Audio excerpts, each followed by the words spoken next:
রাজ্য বাজেটে লক্ষ্মীর ভান্ডার নিয়ে বড়সড় ঘোষণা করল রাজ্য সরকার। লক্ষ্মীর ভান্ডার বাড়িয়ে এবার 1200 টাকা করা হলো। লোকসভা ভোটের মুখে লক্ষ্মীর ভান্ডার প্রকল্প নিয়ে বড়সড় সুখবর। বৃহস্পতিবার রাজ্য বাজেট পেশ করার সময় এই ঘোষণা করলেন অর্থমন্ত্রী চন্দ্রিমা ভট্টাচার্য। 500 টাকা থেকে বেড়ে ভাতা হচ্ছে 1000 টাকা। জনজাতি মহিলাদের জন্য 1000 টাকা থেকে বেড়ে হচ্ছে 1200 টাকা, অর্থাৎ জেনারেল ক্যাটাগরির মহিলারা 1000 টাকা করে পাবেন, সেখানে এসসি এবং এসটি মহিলাদের মাসিক ভাতা বেড়ে দাঁড়ালো 1200 টাকায়। আসুন এবার আপনাদের শোনাই কি বলছেন অর্থমন্ত্রী চন্দ্রিমা ভট্টাচার্য। 11 লক্ষ মা বোনেদের ডিবিটির মাধ্যমে লক্ষ্মীর ভান্ডার প্রকল্পে আর্থিক সহায়তা দিচ্ছি। আমাদের মা বোনেদের হাত আরো শক্ত করার জন্য এই মা মাটি মানুষ সরকার আনন্দের সঙ্গে জানাচ্ছে যে লক্ষ্মীর ভান্ডার প্রকল্পে তফসিলি জাতি এবং জনজাতি শ্রেণীর জন্য আর্থিক সহায়তা বৃদ্ধি করে মাসিক 1200 টাকা এবং অন্যান্যদের জন্য এই সহায়তা বৃদ্ধি করে মাসিক 1000 টাকা করা হবে।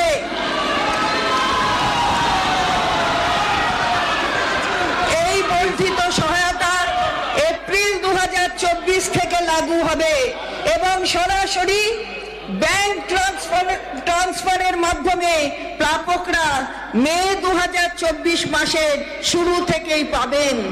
এর জন্য অতিরিক্ত বার্ষিক 12,000 কোটি টাকা বরাদ্দ করা হয়েছে।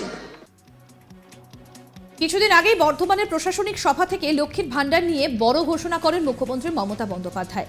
শুধু লক্ষ্মীর ভান্ডার নয়, বার্ধক্য ভাতা এবং কন্যাশ্রী প্রকল্প নিয়ে বড় ঘোষণা করেন তিনি জানান লক্ষ্মীর ভান্ডার নতুন করে 13 লক্ষ জনকে দেওয়া হবে। বার্ধক্য ভাতা নতুন করে 9 লক্ষ মানুষকে দেওয়া হবে। তিনি জানিয়েছেন যে দুয়ারে সরকার এবং সরাসরি মুখ্যমন্ত্রীত্বে আবেদন করা মহিলাদের 1 ফেব্রুয়ারি থেকে টাকা দেওয়া শুরু হবে। 2021 সালে বিধানসভা নির্বাচনের আগে ফেব্রুয়ারি মাসে চালু হয় লক্ষ্মীর ভান্ডার প্রকল্প। এই প্রকল্পে রাজ্যের 25 থেকে 60 বছর বয়সী মহিলারা রাজ্য সরকারের কাছ থেকে আর্থিক সহায়তা পান।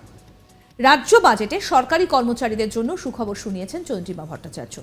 তিনি ঘোষণা করেছেন আরও 4% হারে বাড়ছে সরকারি কর্মচারীদের মহার্ঘ ভাতা। এছাড়াও সিভিক ভলেন্টিয়ার, ভিলেজ গ্রিন পুলিশেরও ভাতা বাড়ল 1000 টাকা। এছাড়াও তাদের অবসরকালীন সুবিধে বাড়িয়ে 5 লক্ষ টাকা করা হয়েছে। বছরে 50 দিনের কাজ। রাজ্য সরকারের নতুন প্রকল্প কর্মশ্রী।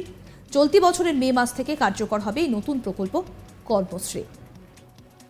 সামনেই রয়েছে লোকসভা ভোট এবং লোকসভা ভোটের আগে যথেষ্ট জনদরদি রাজ্য সরকার এবং বিশেষজ্ঞরা, অর্থনীতিবিদরা তারা কিন্তু প্রত্যেকেই বলছেন যে ভোটের দিকে তাকিয়েই এই বাজেট এবং ভোটমুখী এই বাজেটে কিন্তু বেশ কিছু কথা যেমন রয়েছে, যেমন বেশ কিছু প্রকল্পের কথা রয়েছে, ভাতা বাড়ানোর কথা রয়েছে। তবে আজ সকাল থেকেই যেটা দেখা যায় যে বাজেট পেশের শুরু থেকেই কিন্তু রীতিমতো হই হট্টগোল করতে থাকেন বিরোধীর বিধায়করা। একটা সময় স্পিকার বিমান বন্দ্যোপাধ্যায় তিনি রীতিমতো ক্ষিপ্ত হয়ে যান। শুভেন্দু অধিকারীকে বলেন যে আপনি দায়িত্বশীল একটি রাজনৈতিক দলের বিরোধী দলনেতা, সুতরাং বাজেট পেশ করার সময় যেন হই হট্টগোল করা না হয় এই কথাও কিন্তু বলতে শোনা যায়। এবং মুখ্যমন্ত্রী মমতা বন্দ্যোপাধ্যায় তিনিও কিন্তু যথেষ্ট রেগে যান বিরোধী বিধায়কদের এই আচরণে।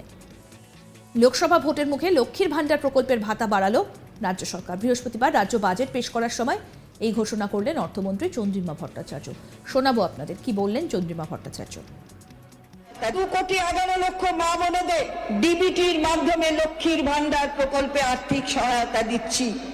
আমাদের মা বোনেদের হাত আরো শক্ত করার জন্য এই মা মাটি মানুষ সরকার আনন্দের সঙ্গে জানাচ্ছে যে লক্ষ্মীর ভান্ডার প্রকল্পে তফসিলি জাতি এবং জনজাতি শ্রেণীর জন্য আর্থিক সহায়তা বৃদ্ধি করে মাসিক 1200 টাকা এবং অন্যান্যদের জন্য এই সহায়তা বৃদ্ধি করে মাসিক 1000 টাকা করা হবে।